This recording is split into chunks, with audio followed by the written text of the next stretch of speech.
ಇನ್ನುಳಿದ ಸುದ್ದಿ ಫಟಾಫಟಾಗಿ ನೋಡೋಣ ಮಾರ್ನಿಂಗ್ ಎಕ್ಸ್‌ಪ್ರೆಸ್‌ನಲ್ಲಿ.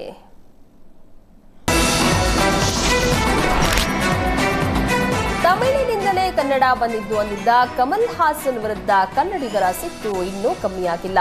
ಕಳೆದೊಂದು ವಾರದಿಂದಲೂ ಕಮಲ್ ಹಾಸನ್ ಕ್ಷಮೆಗೆ ಕನ್ನಡಿಗರು ಪಟ್ಟು ಹಿಡಿದಿದ್ದಾರೆ. ಆದರೆ ಇದಕ್ಕೆ ಸೊಪ್ಪು ಹಾಕದ ಕಮಲ್ ಹಾಸನ್ ವಿರುದ್ಧ ಕನ್ನಡಿಗರು ಕಹಳೆ ಮೊಳಗಿಸಿದ್ದಾರೆ. ಕನ್ನಡಿಗರ ಕ್ಷಮೆ ಕೇಳಲು ಮೊಂಡಾಟ ಪ್ರದರ್ಶಿಸ್ತಾ ಇರುವ ಕಮಲ್ ಹಾಸನ್ ತಮ್ಮ ಥಗ್ ಲೈಫ್ ಸಿನಿಮಾದ ಪ್ರಮೋಷನ್ಗಾಗಿ ದುಬೈ, ಸಿಂಗಪುರ್ಗೆ ತೆರಳಿದ್ದಾರೆ. ಇತ್ತ ಥಗ್ ಲೈಫ್ ಸಿನಿಮಾ ಕರ್ನಾಟಕದಲ್ಲಿ ಬ್ಯಾನ್ ಮಾಡಲು ಕನ್ನಡಿಗರು ಸಜ್ಜಾಗಿದ್ರೆ ನಟ ಕಮಲ್ ಹಾಸನ್ ಈಗ ಸಿನಿಮಾ ಬಿಡುಗಡೆಗೆ ಕರ್ನಾಟಕ ಹೈಕೋರ್ಟ್ ಮೆಟ್ಟಿಲೇರಿದ್ದಾರೆ. ಕನ್ನಡ ಭಾಷೆ ಬಗ್ಗೆ ಲಘುವಾಗಿ ಮಾತನಾಡಿದ್ದಕ್ಕೆ ಕಮಲ್ ಹಾಸನ್ ಕನ್ನಡಿಗರ ಕ್ಷಮೆ ಕೇಳಬೇಕು ಅಂತ ಸಚಿವ ಎಚ್.ಕೆ. ಪಾಟೀಲ್ ಆಗ್ರಹಿಸಿದ್ದಾರೆ. ಕಮಲ್ ಕನ್ನಡಿಗರ ಮನಸ್ಸು ನೋಯಿಸುವ ಕೆಲಸ ಮಾಡಿದ್ದಾರೆ. ಹೀಗಾಗಿ ಅವರು ತಕ್ಷಣ ಕ್ಷಮೆಯಾಚನೆ ಮಾಡಬೇಕು. ಇದು ಪ್ರತಿಷ್ಠೆ ಪ್ರಶ್ನೆ ಅಲ್ಲ, ಇದು ನಿಮ್ಮ ಅಜ್ಞಾನದ ಪ್ರದರ್ಶನ. ನೀವು ಕಲಾಕಾರರು ಅಂತ ಕನ್ನಡಿಗರು ನಿಮ್ಮ ಅಭಿಮಾನಿಗಳಿದ್ದಾರೆ. ಅವರ ಪ್ರೀತಿ ಕಳೆದುಕೊಳ್ಬೇಡಿ. ನಟ ಕಮಲ್ ಹಾಸನ್ಗೆ ದೇವರು ಸದ್ಬುದ್ಧಿ ದಯಪಾಲಿಸಲಿ ಅಂತ ಹೇಳಿದ್ದಾರೆ. ಮಿಮ್ಸ್ ವೈದ್ಯರ ಎಡವಟ್ಟಿಗೆ ಬಾಲಕಿ ಮೃತಪಟ್ಟ ಪ್ರಕರಣದಲ್ಲಿ ವಿವಿಧ ವಿಭಾಗದ ತಜ್ಞರನ್ನ ಒಳಗೊಂಡ ನುರಿತ ವೈದ್ಯರ ತಂಡ ತನಿಖೆ ಮಾಡುವುದಕ್ಕೆ ಸಜ್ಜಾಗಿದೆ.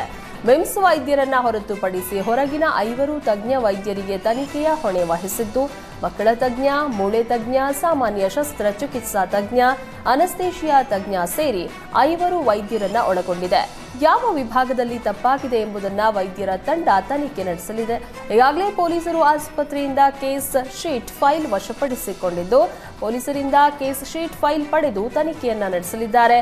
ನಿನ್ನೆಯಷ್ಟೇ ಮಂಡ್ಯ ಡಿಸಿ ತನಿಖಾ ತಂಡ ರಚಿಸಿದ್ದು ಇಂದೇ ಮಂಡ್ಯ ಮಿಮ್ಸ್ ಆಸ್ಪತ್ರೆಗೆ ತನಿಖಾ ತಂಡ ಆಗಮಿಸುವ ಸಾಧ್ಯತೆ ಇದೆ. ಅವೈಜ್ಞಾನಿಕವಾಗಿ ನೀರು ಹರಿಸುವುದಕ್ಕೆ ನಮ್ಮ ವಿರೋಧ ಇದೆ ಅಂತ ಬಿಜೆಪಿ ಶಾಸಕ ಸುರೇಶ್ ಗೌಡ ಹೇಳಿಕೆ ನೀಡಿದ್ದಾರೆ. ಸರ್ಕಾರ ಗೊಂದಲದ ಹೇಳಿಕೆ ನೀಡಿ ಜನರಲ್ಲಿ ಗೊಂದಲ ಮೂಡಿಸ್ತಾ ಇದೆ. ಕುಣಿಗಲ್ ಹಾಗೂ ಮಾಗಡಿಗೆ ನೀರು ಕೊಡೋದಿಲ್ಲ ಅಂತ ಹೇಳಿಲ್ಲ. ತಾಂತ್ರಿಕ ತಂಡದ ವರದಿ ಈವರೆಗೂ ಯಾಕೆ ಬಹಿರಂಗಗೊಳಿಸಿಲ್ಲ? ತುಮಕೂರು ಜನತೆಯ ಪರವಾಗಿ ಪರಮೇಶ್ವರ್ ಪಾರದರ್ಶಕವಾಗಿ ಮಾತನಾಡಬೇಕಾಗಿದೆ. ಜಿಲ್ಲೆಯ ಸರ್ವಪಕ್ಷದ ಸಭೆ ಕರೆದು ಯೋಜನೆ ಬಗ್ಗೆ ಮಾತನಾಡಬೇಕು. ಅಧಿಕಾರಿಗಳ ಗೊಂದಲದಿಂದ ಇಂತಹ ಘಟನೆಗೆ ಕಾರಣ ಆಗಿದೆ.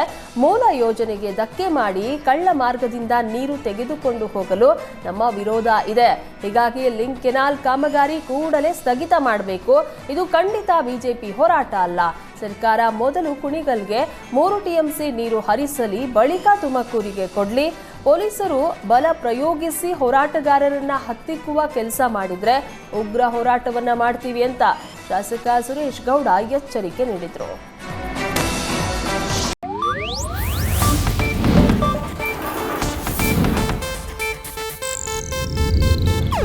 ಇದು ಏಷ್ಯಾನೆಟ್ ನ್ಯೂಸ್ ನೆಟ್ವರ್ಕ್ ಪ್ರಸ್ತುತಿ.